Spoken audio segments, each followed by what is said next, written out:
Welcome back. For the next lesson, we're going to focus on diagonals. So go ahead and grab your yoga mat, or if you want to do this from your bed, if you're having pain or discomfort or difficulty getting down to the floor, completely fine. If you want to grab a couple pillows to put behind your knees, or you could just keep your knees bent the whole time, whatever is most comfortable for you. So go ahead and join me as we lie on down.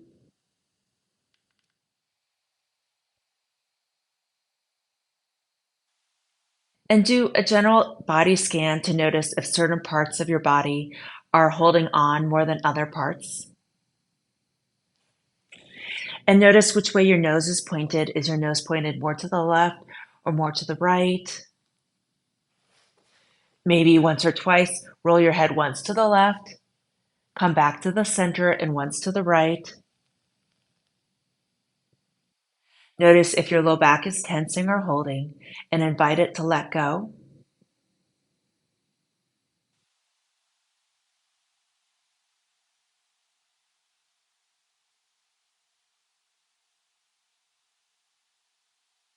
And now focus on the line of your skeleton.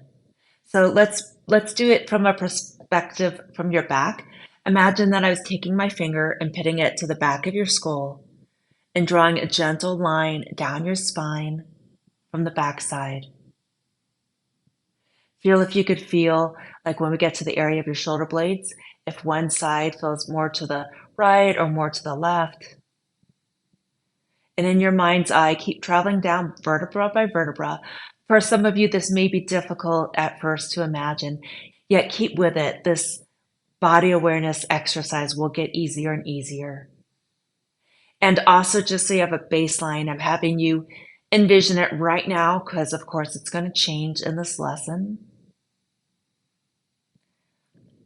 Okay, now make sure your feet are soft in contact with the ground. Your fingers are soft. Your jaw is soft. And I want you to start with your non-dominant leg first. I'm going to start with this leg. I want you to start with whatever leg is non-dominant. And I want you to think about very, very gently pushing your left foot ever so slightly into the floor, just enough to off weight that side of the hip so it lifts ever so slightly. And then it releases back down. Do a very mini, tiny, itty bitty, small little pelvic lift. And then as you exhale, release it back down. Make it very small. Ever so slightly push your left foot into the floor, just enough to ever so slightly lift your left hip from the floor. Off weight the left side of your hip, and the pressure will, of course, travel more to the right side and the right low back. Exhale, release. Do this a few more times, but do this in a way that there's absolutely no effort. Ever so slightly, very gently pushing your left foot into the floor, just enough to off-weight the left side of the pelvis, keeping your knees both pointed in the direction of the ceiling. So as you're doing this motion here, you could start to feel a slight differentiation of the ball and socket. So the femur bone is the ball and the pelvis is the socket. Now, do this so small. You want to do this in a way that there's absolutely no pain. And what I want you to think about is you're going to start to imagine a diagonal line going across your back, starting at one side and going in a direct diagonal, a line across the back to the opposite. Go small, smooth, rhythmic. If it feels crooked, then slow it down, go smaller. Think about one vertebra and then the next vertebra coming along, the next vertebra to make a very clear diagonal. Take a rest at any time. Actually, just go ahead and pause right now. And while you're pausing, see if you feel this hip drop just a tiny bit closer towards the ground. We're going to keep doing this to eventually we can imagine an imaginary line from this hip to the opposite shoulder. When you're ready, go ahead and do that. Just imagine a line being drawn across the floor to the opposite shoulder blade. Do it a few more times. Make sure it's not a lift. Just take a break right now. We might want to make sure this is what a lift is. We want to avoid any kind of lifting motions. We just want a little bit of a roll. So we're like if I had my hand here, it would just be off weighting the weight from my hand and then exhale and releasing it back to the start. So we do want to coordinate it with our breathing, breathing full and deep. Okay, so when you're ready, let's go ahead and do it again. And this time, as you make that diagonal, I want you to think about pushing that opposite shoulder blade just a tiny bit towards the ground. Do it in such a lazy way that you are not halting your breath, just thinking about a diagonal line being drawn from this hip to the opposite. Your knees may move a tiny bit, but you want to more or less keep your knees stable in the direction of the ceiling. Okay, do this movement one more time. Slowly exhale, slowly rest.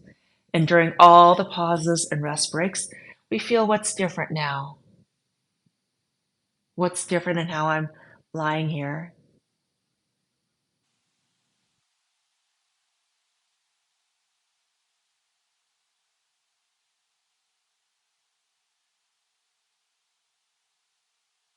Now take that opposite shoulder, the one you were just working with, and very gently push that shoulder blade in the direction of the floor. Just push it, like not forcing. We don't ever want to force. We want all movements light, gentle, easy.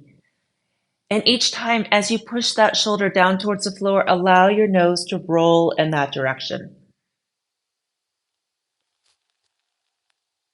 Do it one more time. And then take a pause, take a rest. And while you're resting here in silence, see if it is maybe even clear that diagonal line from the opposite hip to the opposite shoulder. And now take your awareness to your arms. Does one arm feel longer than the other? Now take your awareness to your pelvis. Do you notice one pelvis feels heavier than the other, or any differences you may feel? If you're able to lengthen your legs, it's okay to go ahead and lengthen your legs and compare the differences in how the legs feel, the lightness, the length, things like that.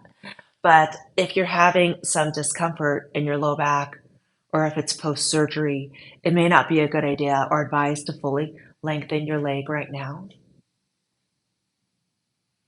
So, one more time, I want you to focus on that foot, pushing the floor away with that foot, keeping your knee pointed towards the ceiling, off weight that side of the pelvis. Roll your head towards the opposite shoulder, and then come back to the center. Come back the way you came in. Okay, good. Now make sure you're not working any of your inner thigh muscles. Go ahead and do that movement again. If you want to put your hand on the inner thigh just for feedback to make sure that you're not working your inner thigh muscles.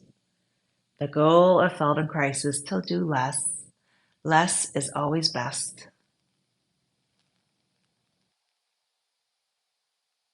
Exhale, breathing. Make sure you're refraining from halting your breath at any time. Do it one last time. Make it easy. Clarify that line you're drawing, and then come back to the center. Take a rest. Very gently roll your head once to the right, nice and lazy, staying in the range of ease and comfort. Come back to the center and roll it the other way. Do it one more time to each side, comparing differences, and back to the center. And take a pause, take a rest. Notice if one side was easier than the other. Okay, so now we're going to do the opposite hip. So let's just start with just the pelvic tilt. So you're going to very gently, ever so slightly, push your foot ever so slightly into the floor, just enough to off-weight the side of the pelvis. But I want you to do it like a micro movement, so small that the observer may not even be able to tell you're moving at all.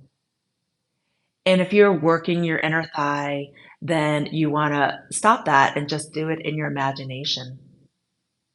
When you're recovering from a knee or hip injury, It's the quality of movement that matters the most, rather than pushing yourself to walk further or to do more of the physical therapy exercises. It's better to do less and do them in a nice, good quality. So notice how I'm talking as I'm doing the motion.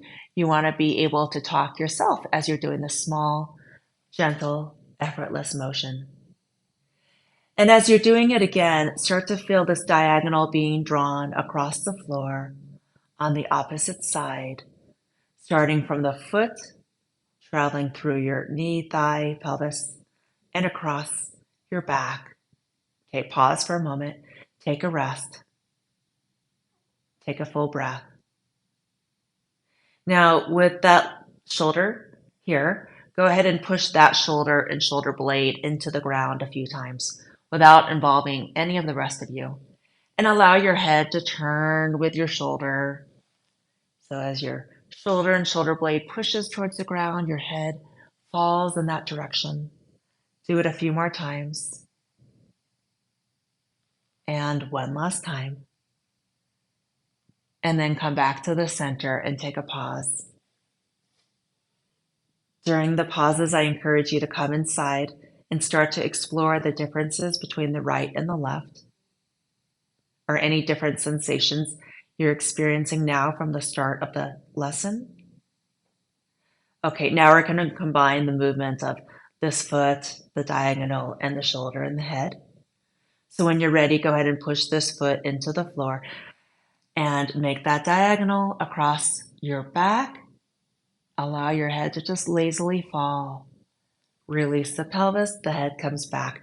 I encourage you to use that same hand, put it on your inner thigh, just as feedback to make sure you're refraining from working any of those inner thigh muscles.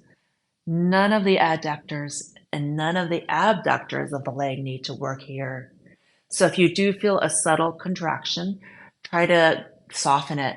The next time you do it, try to soften, try to do less so that your hand is unable to detect any contraction in that muscle.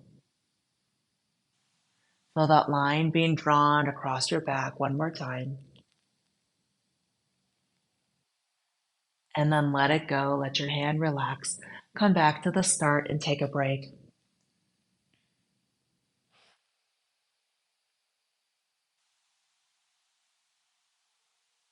And now we're going to combine the movements, doing once with the left side, once with the right side, alternating like that. And first, I want you just to hold your head and neck in place. So don't let your head and neck move. In fact, look at a point on the ceiling, allow your eyes to kind of stay glued there, and then start with whatever foot and leg you want. Push that foot into the floor, off weight that pelvis, and feel that line towards the opposite shoulder. Exhale and release it back to the start. Okay, opposite foot. Push it down into the floor. Exhale, release. Keep doing this a few times, alternating, feeling that line from the pelvis to the shoulder blade being drawn. Imagine, you could shut your eyes, imagine an X being drawn across the floor. One last time, without any pushing effort through your legs, without halting your breath. Do it one last time. Come back to the center, take a break. Now, the very last movement we're going to do is to allow your head and neck just to be lazy. Like, we call that a constraint in Feldenkrais. I told you to hold your head so it wasn't moving, but now I want you to invite your head and neck to move along with the movement. So start with your foot. Let it off weight that side of the pelvis, and let your head roll to the opposite shoulder. Exhale, release back to the center. Let it all go. Feel the opposite foot. Allow it to push gently into the floor. Feel that diagonal line being drawn across. Exhale, release. Let your head be lazy. Keep feeling that diagonal line being drawn, and your head falls to the opposite side of the foot that's pushing. Do it a couple more times.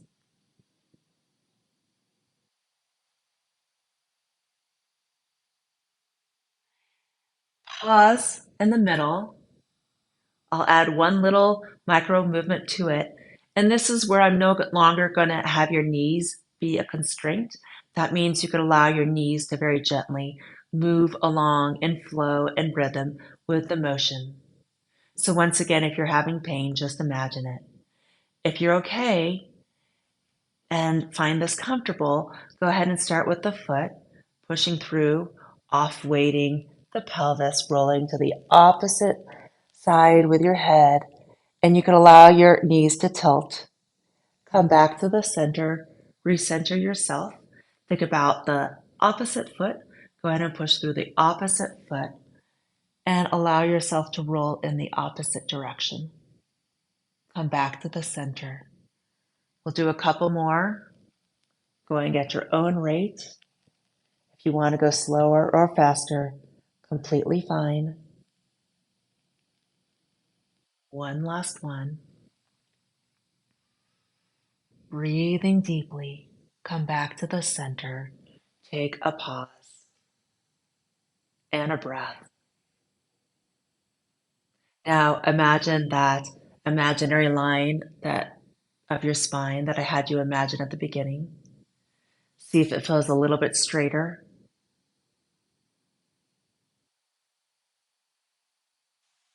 Notice what the contact is of your shoulder blades and the shoulders towards the floor, if they feel more open and relaxed.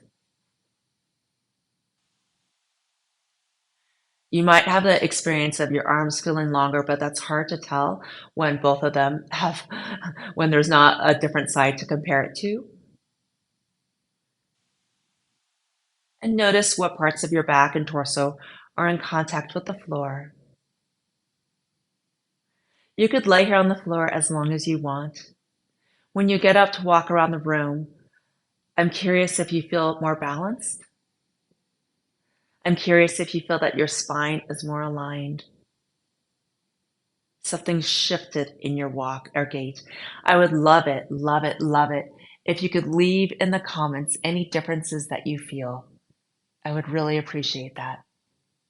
Whenever you're ready, you could come on up on your own time and have a beautiful day.